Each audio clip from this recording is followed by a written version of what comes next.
Now, live pictures from Toronto. That's one of the places, ground zero really, for some of the bad air quality out there. You can see the smog and it's still dark outside. That's a rarity. Let's go ahead and check back in with Chris with more. Chris. Ben, this is one of the more staggering maps that I've personally ever seen in my career. This is the air quality map, and look at these numbers, and look at these data points, rather.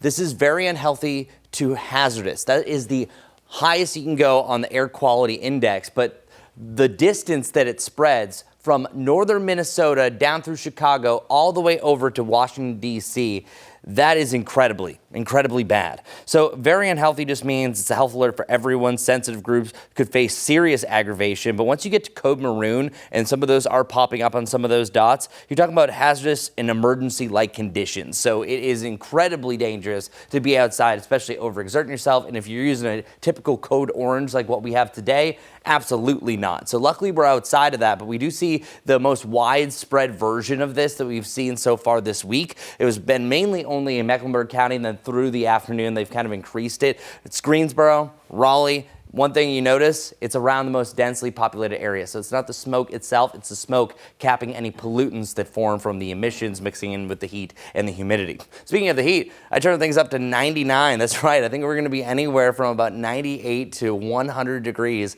across the greater Charlotte area, even popping up to about 100 degrees over here in Chirac. So a big time warm up. Meanwhile, that atmospheric smoke that we were talking about is eventually going to start to move its way back off towards the north and east. And what this is going to do is this is going to allow our atmosphere a little bit more free form and a better chance of popping up a shower or storm. So that's why it's really not until about Sunday into Monday that we have more scattered storms. I did move these down. It was looking like a lot more widespread, but today does have an outside chance for maybe an isolated storm or two. But notice the coverage area. There's not a lot going on here. Now there is a chance that overnight tonight we could have a storm or two, but then by tomorrow it's a little bit more traditional, popping up some showers and the storms off towards the west first, and then they kind of meander their way off towards the east heading into the evening. So not a guarantee, but after 2 o'clock, activity starts to fire up, and we do the same thing on Sunday, pop-up showers and storms. Note, anytime you have an environment like this, there's a chance that one of these storms could produce what's called the wet microburst, create wind damage. So a strong and severe thunderstorm is possible, especially on Saturday heading into Sunday. Keep that in mind. I think Saturday more so.